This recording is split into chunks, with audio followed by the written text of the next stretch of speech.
ഒരാളെക്കുറിച്ച് interview ചെയ്യാൻ പോകുമ്പോൾ ആ ആളെക്കുറിച്ച് ഇത്രയ്ക്ക് പഠിച്ചു പോകുന്നൊരു അവതാരകൻ മലയാളത്തിലുണ്ടോ എന്ന് സംശയമാണ്.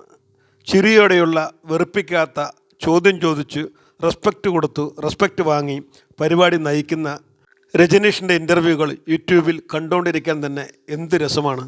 ലൈക്കും കമൻറ്റും ഷെയറും വ്യൂസും ഒന്നും ഈ പുള്ളിക്കാരനെ ചോദിച്ചു വാങ്ങേണ്ടുന്ന ഒരു കാര്യവുമില്ല. ചോദിക്കുന്ന ചോദ്യങ്ങളിലുള്ള ജ്ഞാനം, എതിരെ ഇരിക്കുന്ന അയാളോടുള്ള സ്നേഹം, നിറഞ്ഞ ചിരി, നോട്ടം എന്നിങ്ങനെയുള്ള കാര്യങ്ങൾ ഇദ്ദേഹത്തെ മറ്റുള്ള അവതാരകരിൽ നിന്നും വളരെയധികം വ്യത്യസ്തനാക്കുന്നു. ഇന്നത്തെ കാലത്ത് നഷ്ടമായി കൊണ്ടിരിക്കുന്ന ഒരു കാര്യമാണ് പരസ്പര ബഹുമാനം.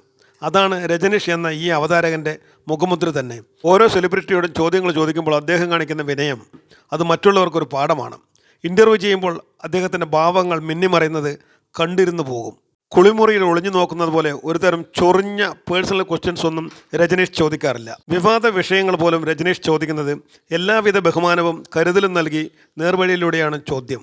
അനാവശ്യ ചോദ്യങ്ങൾ ചോദിക്കാതെ നല്ലപോലെ ഗ്രഹപാഠം ചെയ്താണ് ഇദ്ദേഹത്തിൻ്റെ ചോദ്യങ്ങൾ. അതിഥിക്ക് വേണ്ടുന്ന സ്പേസ് കൊടുത്താണ് ഇദ്ദേഹം സംസാരിക്കാറുള്ളത്.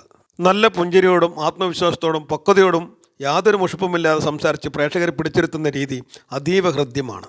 പിന്നെ ഇദ്ദേഹത്തിൻ്റെ ഏറ്റവും വലിയ പ്ലസ് എന്ന് പറയുന്നത് ആ ചിരിയും രജനീഷിൻ്റെ ശബ്ദവുമാണ്. സംഗീതവുമായി ബന്ധമുള്ള വ്യക്തികളെ ഇൻ്റർവ്യൂ ചെയ്യുമ്പോൾ രജനീഷ് പാട്ടിനെക്കുറിച്ചും പാട്ടിൻ്റെ വരികളെക്കുറിച്ചുമൊക്കെ നന്നായി പ്രിപ്പയർ ചെയ്യാറുണ്ട്. ഓരോ അഭിമുഖത്തിലും ഉത്തരത്തോളം തന്നെ കിടപിടിക്കുന്നുണ്ട് അദ്ദേഹത്തിൻ്റെ ചോദ്യങ്ങളും. വിഷയങ്ങളെക്കുറിച്ചുള്ള അഗാധമായ അറിവും മുന്നൊരുക്കങ്ങളും അതിലപ്പുറം അന്തസ്സോടെയുള്ള പെരുമാറ്റവും രജനീഷിനെ മറ്റുള്ള അവതാരകരിൽ നിന്നും വ്യത്യസ്തനാക്കുന്നു. രജനീഷിൻ്റെ മുന്നിൽ കൊച്ചുകുട്ടികൾ മുതൽ വളരെ പ്രായമായവർ വരെ വളരെ സന്തോഷത്തോടെ സ്വാഭാവികതയോടെ സംസാരിക്കുന്നത് കാണാറുണ്ട്. വളരെ അടുപ്പമുള്ള ഒരാളുമായുള്ള അനുഭവം പങ്കുവെക്കുന്നത് പോലെ. പേഴ്സണലായി പറയുകയാണെങ്കിൽ ഞാൻ കണ്ട രജനീഷിൻ്റെ ഏറ്റവും നല്ല ഇൻ്റർവ്യൂ ഗായിക ബിന്നി കൃഷ്ണകുമാറും മകൾ ശിവാംഗിയുമായുള്ളതാണ്. രജനീഷ് അസലായി പാടുന്നുമുണ്ട്.